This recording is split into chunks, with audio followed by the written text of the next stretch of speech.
conclude, we agree with you that we are all treaty people, and today recognize their the legacy of the treaties, but perhaps especially knowing that we have our speaker from British Columbia, thinking of those who are living on unceded lands and still awaiting a treaty. I'm sorry, David, that your volume wasn't able to conclude.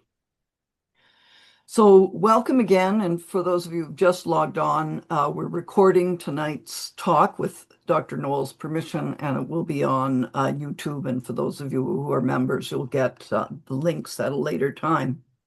I'm really delighted to share with you that Dr. April Nowell, who comes to us after teaching a class today um, at her now home university, the University of Victoria, is the the quickest responder to any invitation we have ever sent out for a speaker. And it came back with all the information you've looked at on the poster, which is a terrific introduction to you as scholar, focusing on the Paleolithic lives of society, of children, but with your interest in the archaeology of children. And you did leave out, I think, I didn't see a reference about your interest in science, pop culture, and media. But what I thought this group especially would really enjoy is that you began your love of archaeology when you realized you didn't totally need to be a historian, and that started as a teenager with excavating in Old Montreal. And of course, then working on your degree at McGill, followed up by your PhD at University of Pennsylvania. I think many of this group who shares a wide variety of interest in archaeology, but also experience not simply on the plains, but in other places, would be intrigued from Old Montreal to Belize, and then various places in Europe, including France and Italy, now directing an international team in Jordan, and also joining in on excavations of the Paleolithic and later periods in Australia. We welcome you as a researcher, as a scholar who shares her publications on web pages, and really as a very enthusiastic lecturer. So thank you for sharing with us tonight. Thank you so much, Laura. What a lovely, what a lovely introduction. And yeah, you just remind me of how much I love archaeology. And as you said, starting when I was 16 in Old Montreal, and just what a wonderful opportunity that was. So I'm just going to share my screen with you all, and it worked in practice before, so I'm hoping it'll work again. I'm just going to double check that things are moving back and forth yeah, okay. All right, so here we go. So I just wanted to give you a quick outline of the lecture for tonight. And thank you all for accommodating my schedule and making it a little bit later than I know you normally get together. So I'm just going to introduce the topic of the archaeology of children in a broad sense. I'm going to then look at why children have been understudied in the archaeological record. I'm going to look very briefly at biological evidence for children, and we can talk more about that in the question and answer session, if you like. And then I'm going to move into really what the focus of my talk is, which is archaeological evidence for children. And then I'm going to kind of, as the final third of my talk, I'll ask the question of why should we be studying children, and then I'll wrap it up. And then we'll have time for a good discussion, I hope, after. Okay, so starting with our introduction, or with my introduction here, when we think about Paleolithic societies, we tend to imagine these ancestral landscapes where they're peopled by adults who hunted and gathered and fished and made stone tools and created art. But we actually know from ethnographic analogy that children comprised anywhere between 40 to 65% of the population. And so when we think about those adults, we have to remember they weren't alone on the landscape. And in fact, these adults were also, their other roles included being parents and grandparents and aunts and uncles to all these little ones around them. And these adults had to make space physically, emotionally, intellectually, and cognitively for these children that were around them. And I think this really came home to me a couple of years ago. One of my little side gigs or side jobs, I guess, is that I work with the Smithsonian and I bring people to visit cave painted caves or cave art in France and Spain. And one time I was standing outside this cave in Spain, and I was waiting to uh, accompany our group into for this tour we were going to do. And I guess it had been a day free from school because there were all these children there on a field trip. And long before I ever saw them, I just heard these children just their laughter echoing off the walls in the deep cave and pushing and shoving and giggling and running around and all of the things that kids do. And before they emerged into the sunlight to see all these adults who were waiting to go in after them. And it really brought home to me of what these sites must have sounded like. So, even though there were children everywhere, we've tended to really not study to the degree that we should be the economic, social, and political roles that Paleolithic children likely played in the past. And before I look at that in more detail, I just wanted to give you a little vignette or a little snapshot in time of what it might have been like to be a child in the Upper Paleolithic. And the example I would like to give you is from Basura Cave in northern Italy. And it's if we can sort of go back in time to about 14,000 years ago, and we can imagine this beautiful cave, or this cave in Italy. It's just, we think it was starting to be springtime, so snow was melting. There were possibly spring flowers, and what we have is five individuals, and we think they're probably a family. We have two adults, one that we think was male, one we think was female, and then we have three kids. So an adolescent of around 12-ish, a child of 6, and a child of 3. So a little toddler, basically. And I like to think about this as sort of maybe a rainy day in the Paleolithic. There's this family group and they're out for a walk and they decide to go into Basura Cave. And what we can see before they enter the cave is that they collect a bunch of pine boughs and they tie them together and they cover them with resin. And we know that they then lit them and used those bundles as a torch for lighting their way. And we have their footprints because it was sort of muddy around the cave. And so we have their footprints entering into the cave with what we think was the male first. So we'll call him the dad. I don't know if that's what they would have used those terms, obviously, but I think the dad going first with the mom right behind him. And then these three children with the youngest at the very end. And what we can see is that they make their way through the cave. We have their footprints. We can see that they're sticking close to the wall because we actually have some of their handprints as well. And the cave starts to, the ceiling starts to slope down until eventually they're crouching, and then eventually we see that they're crawling on their hands and knees. And so we have knee prints as well, and leg prints of these individuals as they're making their way through the cave. And they get to a certain point, and it looks like the adult male stops. And we can see from the distribution of weight in the footprints that he stops and kind of leans back on his heels.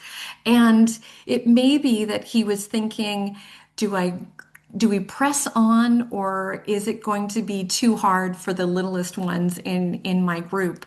Because essentially he'd gotten to a point where there was a little underground lake, and it was really muddy, and they would have to cross through that. But they decide to press on, so they make their way through it. They go over blocks, and they duck under stalactites and so on, till they get to this one chamber that archaeologists now call the cave of, or the chamber of mysteries, which always sounds like a Harry Potter title to me. And they get there, and what we can see is that the adults are doing, they're making handprints, they're doing some art. The kids, meanwhile, are taking mud that they're getting from the ground, and they're slapping it onto one of the stalagmites, and they're tracing their fingers around it. And what we can see is that the oldest is tracing their fingers around the top. So you have the biggest fingers, the furthest from the ground, and then the middle child, and then the youngest one at the bottom. So the tiniest fingers at the bottom. And what we can see from, again, a reconstruction of the footprints is that they didn't spend a lot of time there. It looks like they were moving around fairly quickly. The adults did what they had come to do, or they got bored, for we don't know, but for whatever reason, they decided they had done what they were there for. They decided to leave. And as you can imagine, on the way back, they just, contemplated going back through the difficult passage they had come in from, but they decided not to do that, and they took an easier passage with higher ceilings and so on, and made their way out of the cave. And there's even a suggestion that I saw recently that they may have had a canine of some kind with them. So and so I often, when I tell this story, I often want to say, um, and then a cave lion came out of nowhere and just, grabbed the toddler or something. When I was doing this for CBC Radio, they're like, no, you can't say that. You can't. Our listeners won't want to hear that. And I said, okay, but I do think that in the back of my mind that it would make a more exciting story if there was some dramatic thing that happens. But from everything we can see, the little family makes their way out of the cave safely and continues on with their lives 14,000 years ago. And actually, for me, that's actually a more emotionally compelling story, because it's just this tiny snapshot in time, this frozen moment in time.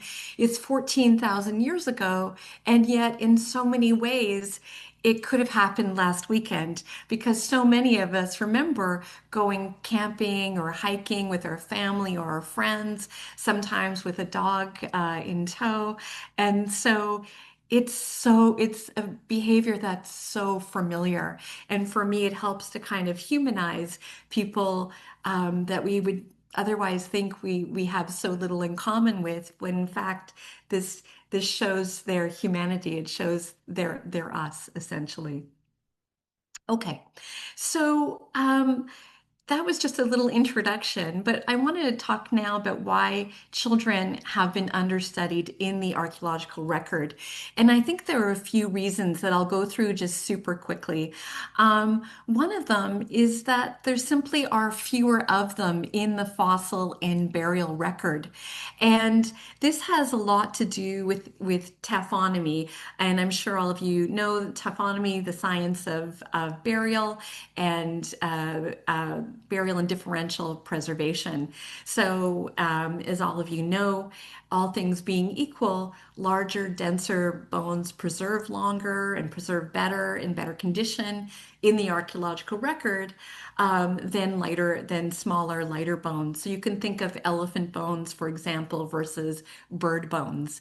And if we think about that continuum, children's bones are closer along that continuum to the bird bones in the sense they're not hollow obviously, but they're smaller, they're more porous, they're less mineralized, they lack that sort of tensile and compressive strength.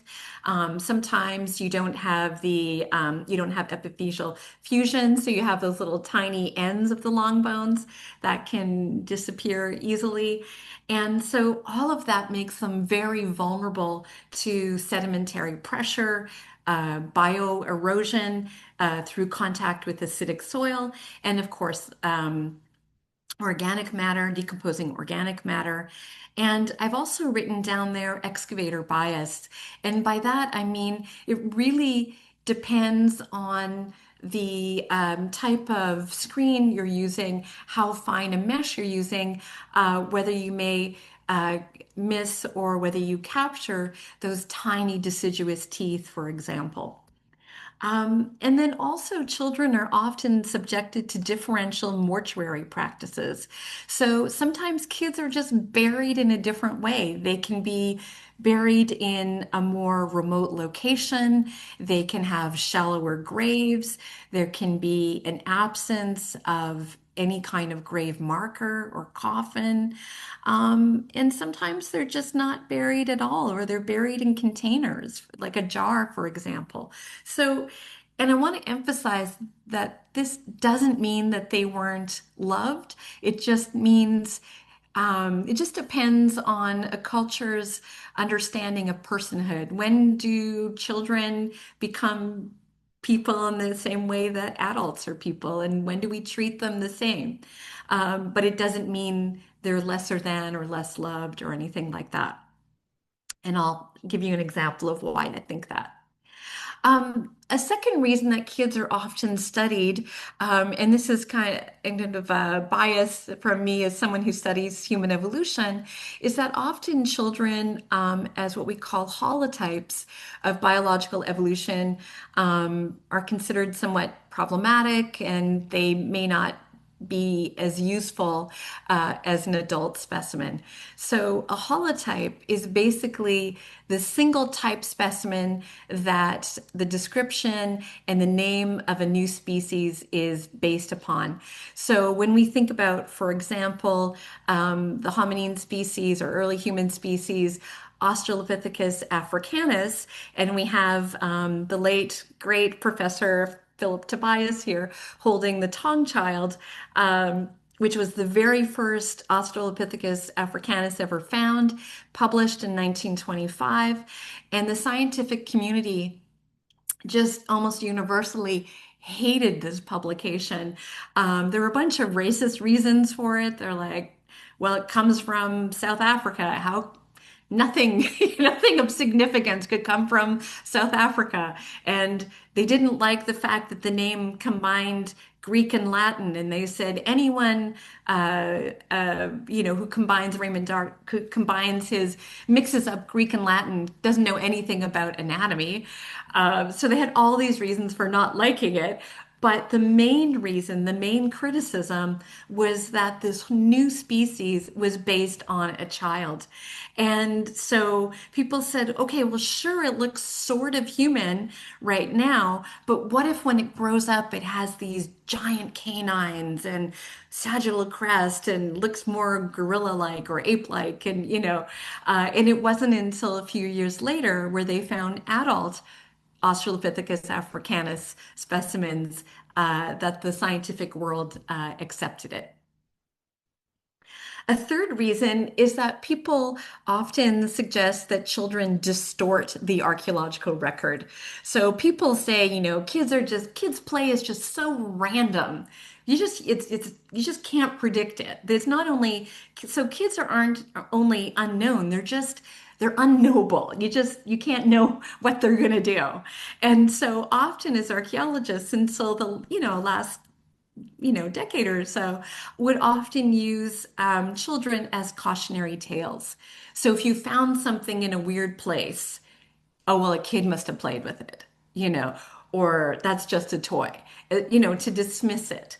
And what I've argued and what my colleagues who study the archaeology of children have argued is that actually children's play adds to the life history of an object. It adds to the object's biography. So if we think about, for example, a beautiful plate that gets broken, maybe it's used to make a mosaic, or maybe it's used as game tokens by a child for an ancient board game, because we have examples of things like that.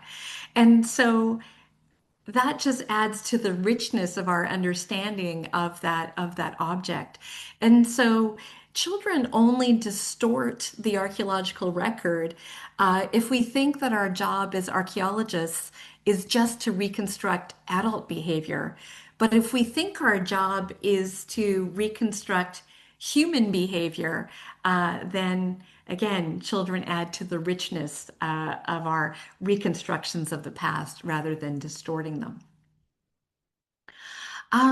Another one is children's perceived lack of agency. And so I've taught a course in the archaeology of childhood for about 20 some odd years now. And I'll do a little shameless plug. If any of you want to come to Victoria in June of 2027, I am hosting the Society for the Study of Childhood in the Past conference. So there will be a call for papers going out and so on in the summer. So you're all invited to come to Victoria. Anyways, so I've taught this course, and the very first thing I always do is I say to people, I say to my students, when you think of the word child or childhood or children, what are adjectives or phrases that come to mind? And then I write them on the chalkboard. And without exception, they say innocent, naive, playful, all sorts of words like that. And, this idea that children are these sort of empty vessels that we pour our knowledge into. And what what I try to show my students in that class is that the idea that children don't contribute, that children don't work, for example, is not true today. And it's certainly not true, and it was certainly not true in the past. So kids all over the world, and including in our own communities, do all sorts of things from caring for younger siblings to cleaning and sweeping, tending animals, collecting firewood, harvesting vegetables, herding, fetching water, running market stalls. I mean, we acting as soldiers and musicians in wartime, all sorts of things like that. Children have always had agency, so it's not that they're fully autonomous, but they're also not fully constrained. And so I try throughout that class to show my students how children are active in actually forming the archaeological record.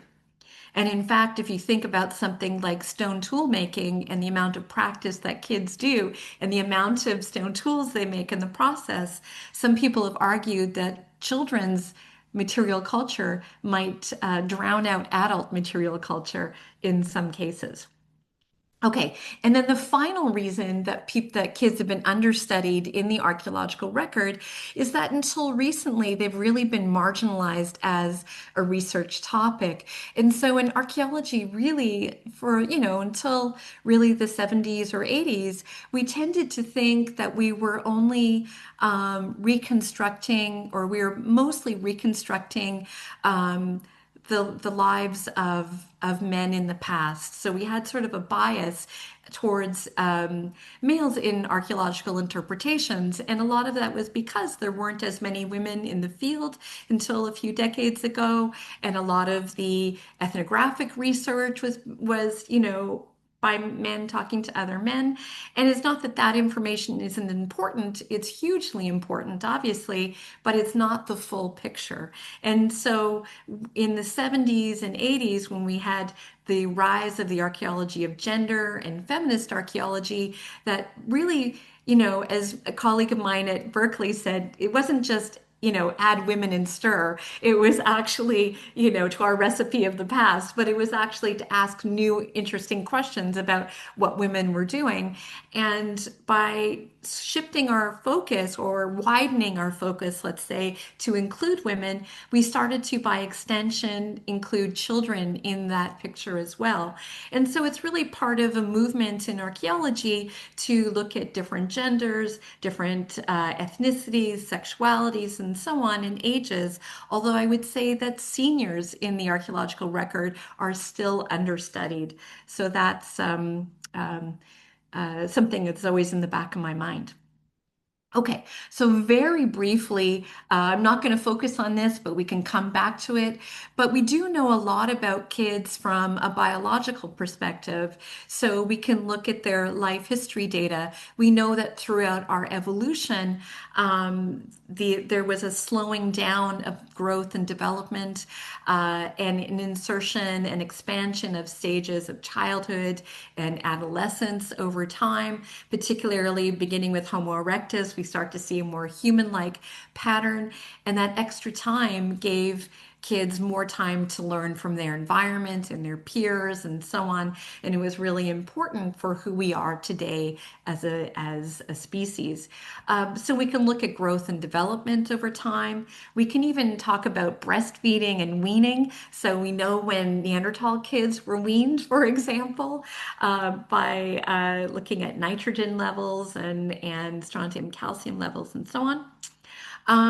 We can look at things like cooperative breeding and alloparenting and grandmothering, and we can use ancient DNA to get sex our kids. And we can also look at isotope data for diet. And some of my work recently has been on being able to tell when kids started puberty and what stage of puberty they were at when they died. And I can talk more about that at the end if anyone would like to know more about that. Um, but I'm really going to focus in on the archaeological evidence today, and where I'm going to start is I will say that the best way to see kids in the archaeological record of the Paleolithic is actually to see them. And so we have a few examples of things that might actually be images of children. So we have some paint, well, mostly engravings actually, of children on these things that we call plaquettes. So they're very thin pieces of stone, usually of limestone, where there's engravings. And we see, for example, from the site of La Marche in France, about 14,000 years ago, we have 5 engravings of heads of possibly infants and children. And the reason why we think these are young people is because of the ratio of the eyes to the overall face. And it's what we call the cute gestalt. It's the thing that Walt Disney always exploits to pull our heartstrings when we look at baby animals and so on in Walt Disney films. And so we have those engravings. We also have a site called Gornersdorf in Germany, which is around the same age as La Marche. And what we have here, and it's kind of maybe hard, so I'm going to try and explain what we're looking at. We think that we have 1, 2, 3, 4 images of women, so not the thing in the red square, but outside of that, 4 women with their buttocks in the sort of lower left part of the figure, and their breasts facing to the right of your screen as you're looking at it, and they don't have any heads, so they're these headless, very stylized women. But what we see in the in that red square is a miniature version of that, of those stylized female figures. And what some people have suggested is that might be a child. And if you, I don't know if you can see, but there are lines, two lines, one at the top of that little figure and one sort of towards the bottom of that little figure that connect it to the back of the female figure to its right next to it. And so some people think that it's a baby in a back carrier that's being carried by maybe its mom or another female. And then finally, we have some figurines from Siberia at a site called Malta. We have a number of figurines, again, of individuals that are described as either children or teenagers, again, based on the ratio, this time, of the head to the overall body. And one of them, I've never been able to find a photo of it, but I've heard descriptions of it where it seems like the individual is wearing a little backpack. And so I would love to, I would love to find a copy of that, and I'll have to reach out to my colleague who's working on the material to see if she can find one for me. So we may have some engravings and we may have some figurines. We also have very direct evidence of kids in the form of handprints and footprints. So this is a handprint that I took from a cave site in Australia where I study rock art with some colleagues. And we also have some footprints. There are literally thousands of footprints in the Upper Paleolithic, and many of them are of children because, as you can imagine, children often go in unexpected places. So you can think about yourself as a child or your own kids. They don't want to walk on the path if there's snow, growing up in Montreal, I remember this. You wanted to be, walking anywhere you could through snow, especially at the beginning. And this is the same kind of thing with kids. We find that they're making footprints in all kinds of places in the caves where they doesn't get obliterated by later foot traffic. And in fact, sometimes we have these beautiful examples where a child has put their footprint and taken their foot back to make the ultimate perfect footprint, the way you might do in wet sand on the beach.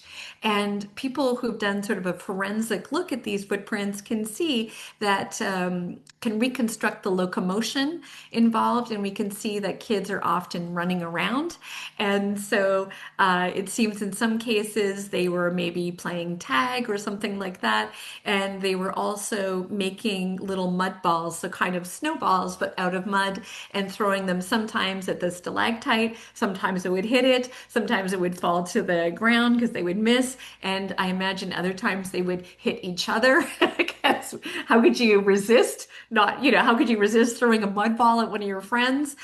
So we can get an inkling at some of the games that these kids might have played as well. Then we also have burials, and often we think about burials as telling us about the death of children, and they do, obviously. They tell us about health and illness and morbidity and so on. But in that way, they can also tell us about the lives of these children as well, because you can. Get ideas about activity or about the kind of relationship between the children and others in their community. So one of my favorites is this child from La Madeleine in France, again around 14,000 years ago. And with this child, we don't actually know it was a girl. I asked this artist, Maria Lascano, to do a drawing for me. And she said, well, I'm just going to, since we don't know, I'm going to draw a girl. I said, fine. And so what was found with this child were a number of beads, and they were made out of dentalium. And dentalium shells, as you may know, or sort of cylindrical shaped. And what they did was they picked the tiniest ones and then they segmented them into even tinier beads, and all very standardized, as you can see from this picture. If you go to the museum in Les Isis in Southwest France, you can see them all laid out there for you. Um, and so, what we think is that they took these beads as well as some other shell beads and made thread and embroidered these onto the child's clothing. And so, if you think about the amount of time it would take to make the fiber, to make the clothing that the child is wearing, and to collect all these beads, to manufacture them, to then embroider them onto the clothing. We're talking about, dozens and dozens and dozens of hours to make this, and maybe hundreds of hours. And what I find really interesting is that these beads were purposely made for a child because they're two-thirds of the size of the beads that we find with adults in the same community. And that's similar in in Russia as well, where we have children associated with tinier beads than what we find with adults. And so not only were these made for a child, but instead of passing the clothing on to another child when this one had died, the community chose to take all this labor and all this material when out of circulation and bury it with the child. And you have to remember these people probably didn't have extensive wardrobes, right? So this was a to me, it speaks to the grief at this child's passing and how much she was loved, or they were loved. We have other examples from Austria of twins buried together. They're just a few months old. We know they're twins because there was ancient DNA done on them. One child, I think, lived to about a month, and the other one, I think, died a couple of months later. And the burial was reopened. They were put together. There's ochre covering them. There's some beads. One of their cousins is also buried nearby. They're all boys. The cousin was buried with a shroud, we think, because there's a little mammoth ivory pin at the top of his head, and the ochre in that case is very delimited, so as if it was on the shroud itself. We have another one of three teens, again, three males, again from ancient DNA, buried together in the Czech Republic. I don't know what is going on in this one, but we have a number of burials around this time period in Czech Republic and Italy and so on, where you have three individuals. Two are on their backs facing upward. They're engaged in some way. You can see one of them has his arm on the pelvis of the other. And then the third individual is on his stomach and he is looking in a different direction. He is not he's looking away. And so we also know that they're covered, that they have, one of them was staked down through the pelvis, and there was pine boughs or some other kind of tree boughs there, and they were burnt. So there's all kinds of ritual going on. What's going on? We have no clue. No clue, but there's some drama that's being portrayed. Like this is a tableau. These bodies have been placed in a very specific way to communicate some kind of message. And then finally, we have at the bottom one of my favorite examples of a double burial of the person with the oldest known case of dwarfism buried. And I say his mother's arms, but actually we did an ancient DNA study a couple of years ago showing that it's actually a girl. So it's the oldest mother-daughter burial in the world. And we had other colleagues who confirmed this with a recent publication just a few days ago, actually. So, and I like this one because we have the mother's arms wrapped around the child. This person would have had a lot of trouble keeping up with their peers, but we can see they ate the same meat-rich diet as everybody else in their community. Okay, so moving on, we also have examples of possible toys because you can't talk about kids without having toys. Probably the oldest toy is something like a stick, and there's a great museum called the Museum of Play in the United States, and that's what they say, the stick is the oldest toy. But of course, we wouldn't, as archaeologists, recognize it even if it was for sure preserved. But we do have maybe some other things. We have small weapons. There's even a Neanderthal child with a or sorry, Neanderthals buried with a tiny hand axe. There are things that might be whistles. We have those clay pellets that I talked about, those mud balls. Some people have suggested the figurines might be toys. Who knows?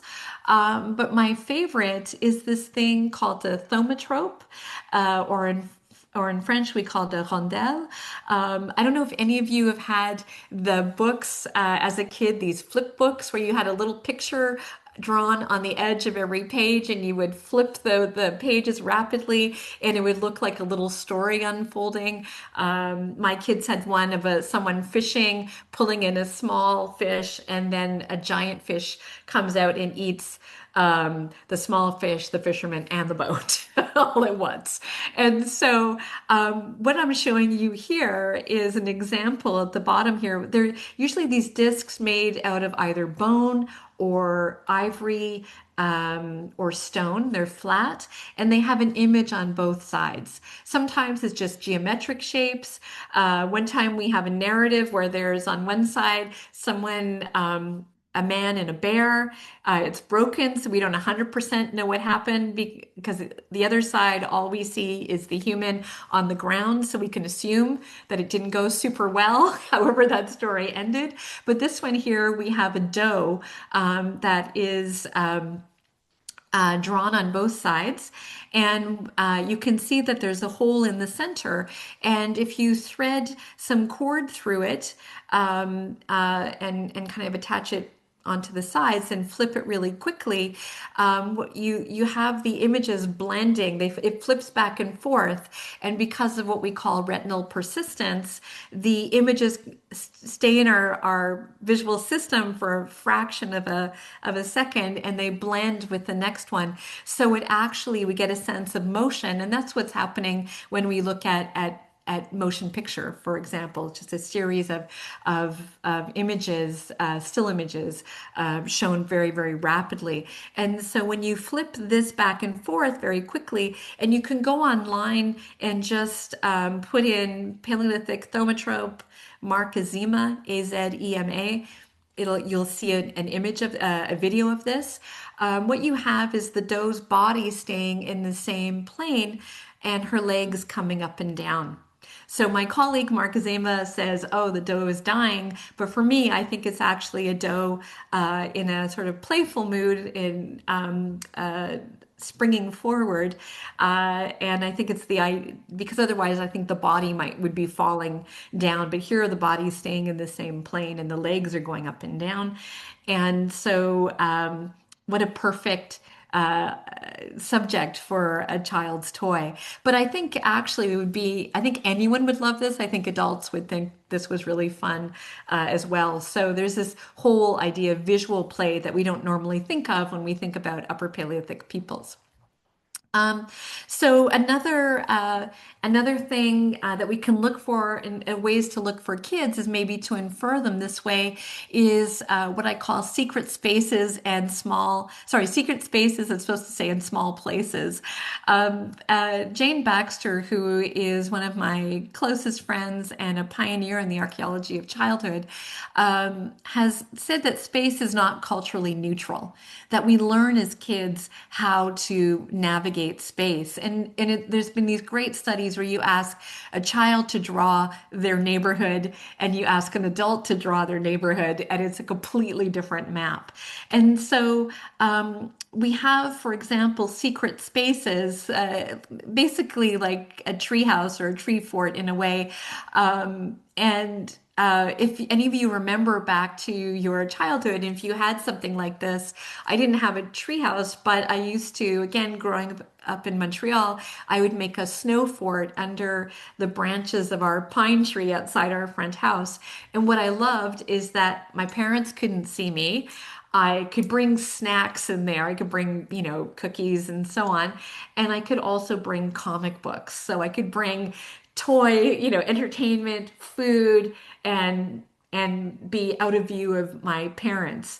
And so we think we may have that at a site called Étiole in France, where we have a number of smaller sites just out of view of the larger settlements where there's lots of people and stone tool making and all kinds of activities happening. We have these smaller ones where we have evidence of somebody practicing making a stone tool, so novices making stone tools, and we have animal bones with cut marks on them and so on.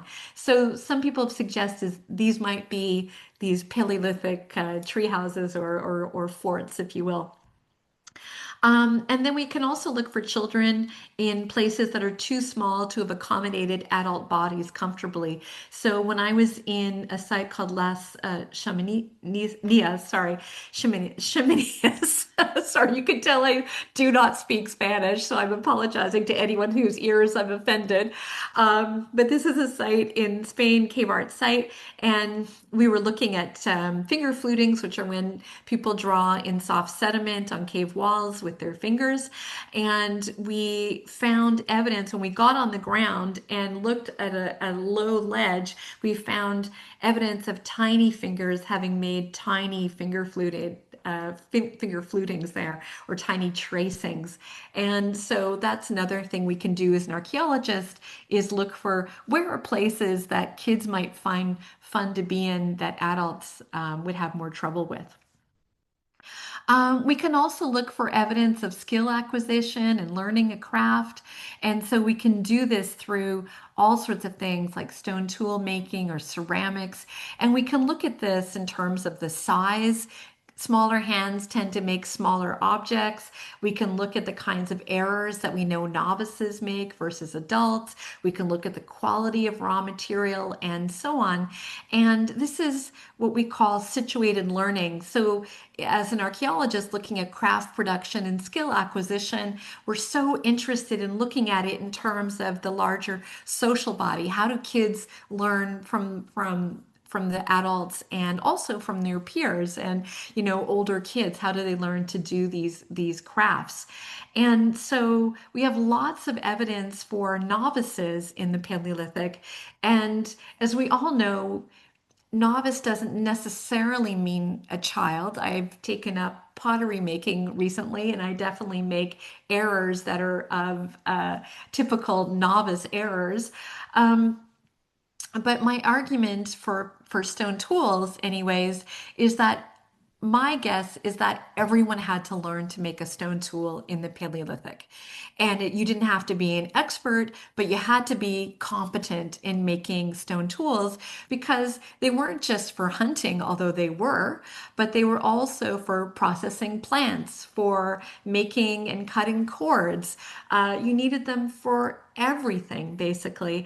And you would have grown up with people making and using stone tools all around you. And so I think in the Paleolithic, when we have evidence for novices, I am willing to bet the mortgage that what we're looking at is evidence for children. And then finally, the last thing I wanted to mention is that we can also think about oral storytelling and cave art and those sorts of things and music. And so in cultures today, we have our tangible heritage, which we as archaeologists are familiar with, the objects, the stuff we can touch. But we also have intangible heritage, songs, music, dance, art, stories, and so on.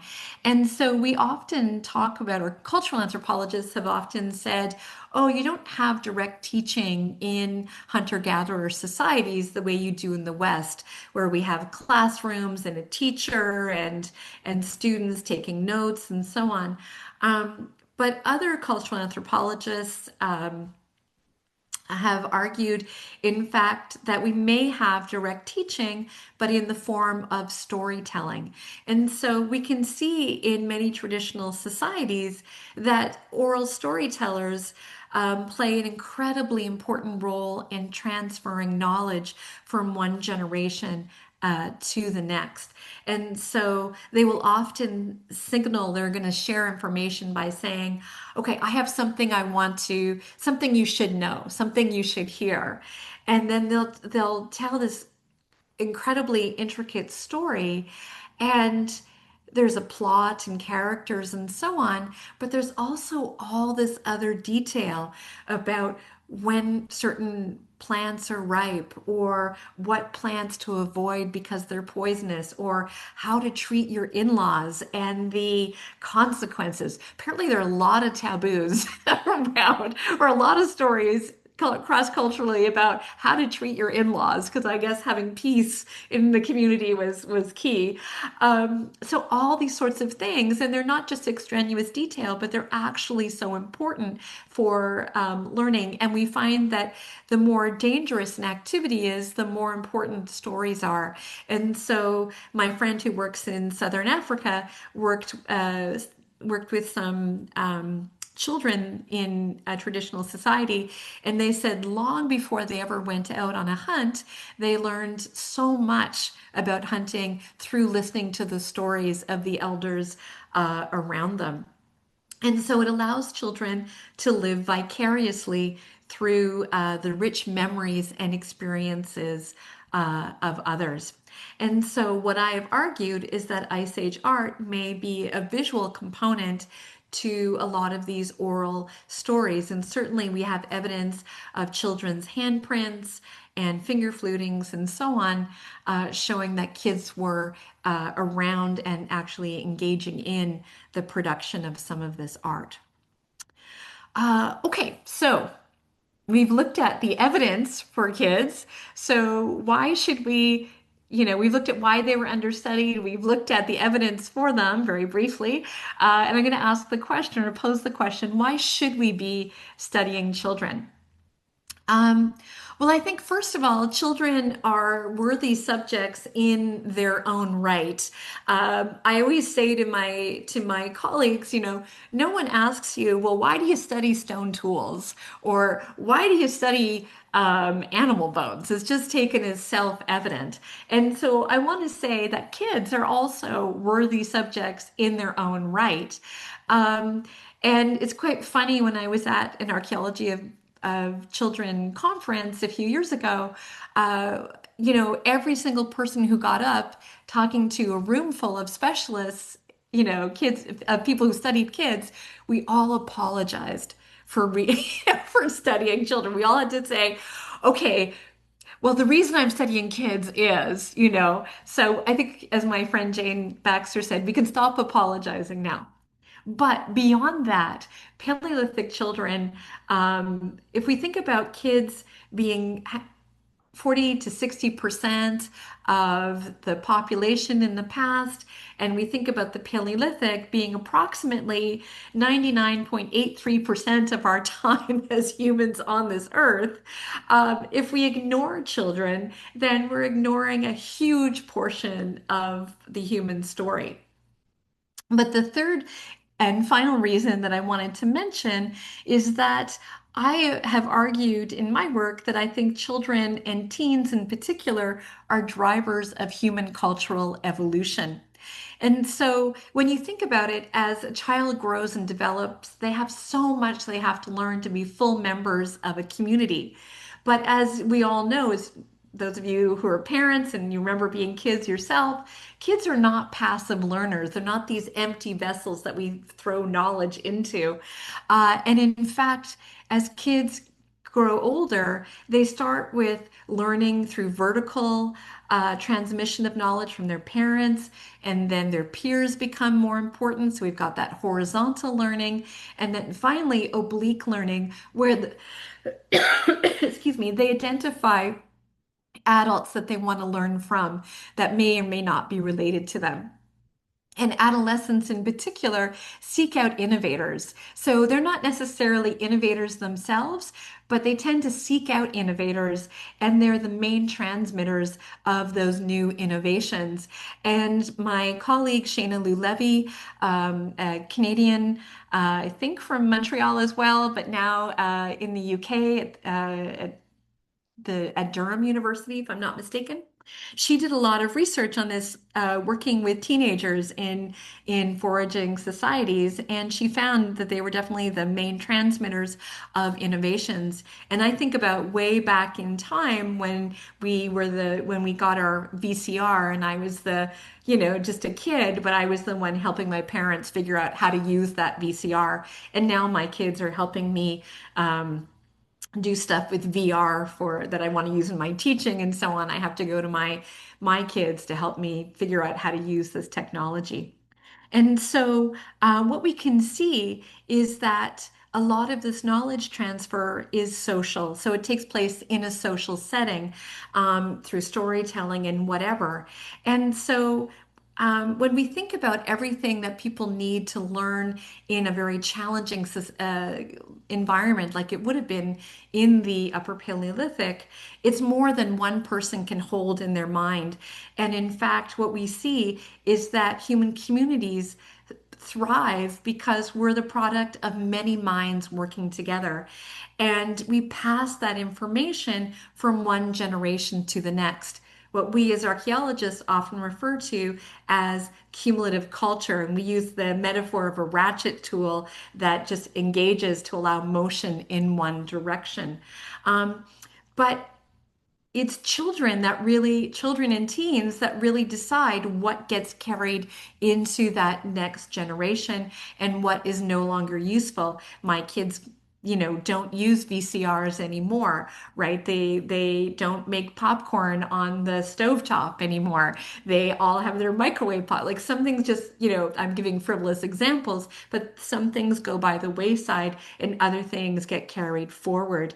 And the one example that always comes to my mind is you probably all remember in 2004 around New Year's Day, there was this terrible tsunami in Indonesia, but not as many people died as one might have expected.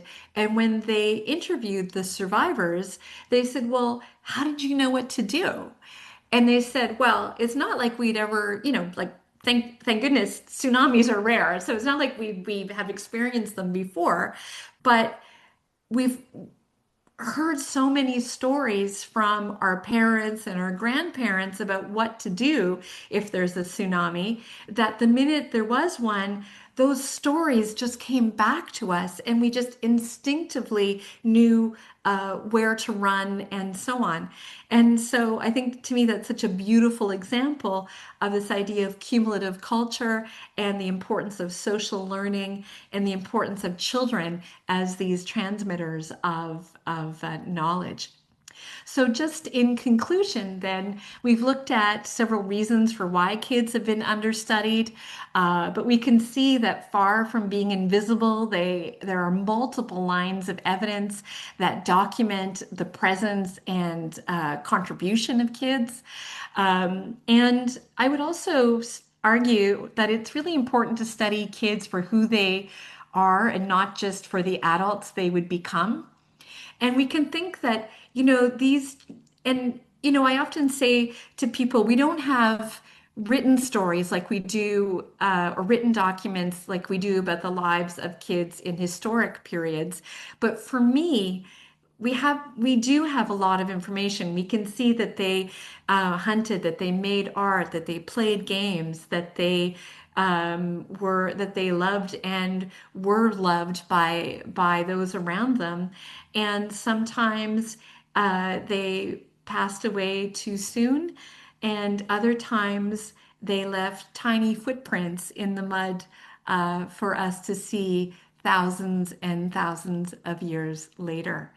And if you'd like to read a little bit more about that, I've just put up here a link to an essay I wrote for Eon magazine about what it was like to grow up in the last ice age. And with that, I'll just ask if there are any questions, and thank you so much for listening to my stories.